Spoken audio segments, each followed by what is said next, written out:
Hey guys, and welcome to my review of one of the most popular gaming mice on the market today. Praised for its high build quality and futuristic looks, I'm going to review the G502 Proteus Core by Logitech.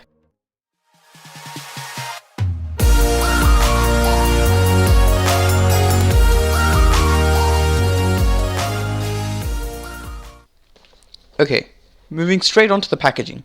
On the front we can see the mouse displayed very clearly, just like the others in the G series. On the side we've got some information about tracking, responsiveness. I'll explain this a little bit further later in the video. On the back we've got a couple of the features and another display of the mouse. Also showing the weights inside. On the other side we've also got what's in the box, the mouse, the tuning weights. I'll show you this a bit later. And what you need. So, requirements, Windows 8, that kind of stuff. This I really like about it. It's got that magnetic flap. Just shows the amount of effort that Logitech has put in. Alright, now I'm just going to tell you about some of the features of the mouse. It comes with 200 to a whopping 12,000 DPI for those crazy enough to use it. It's got some acceleration, as the box says, but really you can't activate that acceleration until you go to inhuman speeds, flicking the mouse, I don't know, just in very violent ways, which I'm quite sure most people won't have any problems with that. It's got some very nice feet. They glide very well on most surfaces. The buttons are rated at 20 million clicks and the feet at 250 kilometers, so they are quite durable. It's got 11 programmable buttons, and with the Logitech software you can surface tune it to your surface to get the maximum tracking potential. They can add up to 5 3.6 gram weights for personalized mass and balance. It's got on-the-fly adjustable settings of DPI, so it's got the improved dual mode and the hyper-fast scrolling wheel, which can be changed with just a click of a button just behind the scroll wheel. 3 onboard profiles, and more if you save it to the computer. And it's got, again, the ultra low friction feet. Alright, it's been about a week of me using this mouse, and I just want to bring it to you.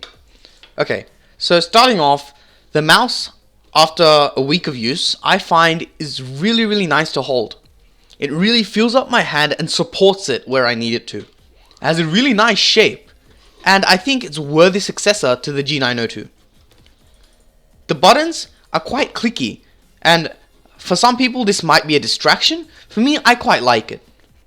The buttons, although they are quite firm, they are easy to press, but not like the Death Adder 2013, which you'll press even when you don't want to. All the buttons are very well laid out, and when I use it, I feel very comfortable. I can reach them without making any unnatural movements of my hand, and I feel that is a great bonus. The lighting on the back, it gives a nice effect, but it's not essential.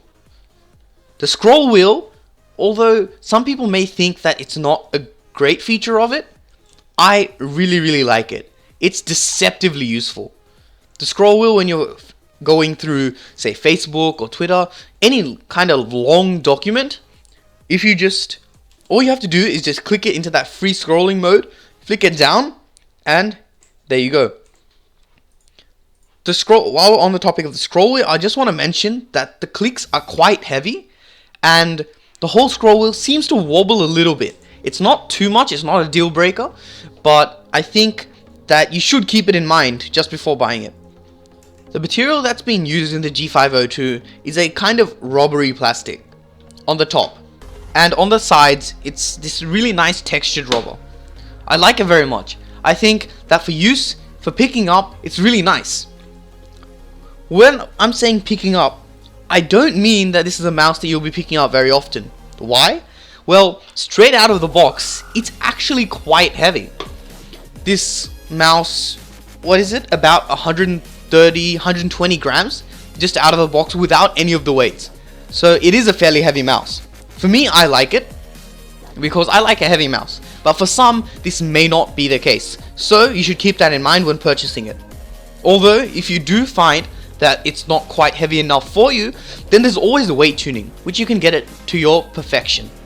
In terms of durability, I haven't had any problems. The mouse and all the buttons included have been holding up very well. The bottom magnetic flap hasn't shown any issues. The only thing that I might be worried about, and not in a 1 week period, I'm talking a very long time, but the braid is quite loose. Now I'm not saying it's bad, by all means it's very good, only it's a little looser than some of the other mice I've seen. Okay, after all this, my final thoughts on this product. I think the Logitech G502 is a great mouse. Other than just being a little heavy for some people, not for me, but for some people being a little bit heavy, the scroll wheel being a little bit wobbly, that's all the complaints that I could find about this mouse. It is a great piece of engineering by Logitech, and I greatly applaud them for this product. It's absolutely amazing. I love how the ergonomic feel is just great for your hand, how all the buttons are close to you and you can use them without making any random movements. And the overall feel of the mouse too is great because of the textured sides and the rubberized finish. For a mouse that's around $80 in Australia, about $60 to $70 in the US, I believe that this is a great bang for your buck buy, and it'll serve all your purposes and more. My final decree for this mouse is that I think I would rate it at about 8.5 out of 10. It's a great mouse, but besides the scroll wheel and being a little heavy, I couldn't find any faults. This has been Out of Boredom, bringing you a review of the Logitech G502. Remember, if you liked the video, then leave a like, a comment, and please subscribe. That helps me out a lot. I cannot tell you how much I would appreciate that. Also, remember, this is a viewer-driven channel, so if you have any video ideas or requests, send them in. I'll try to do the best I can. And until next time, goodbye.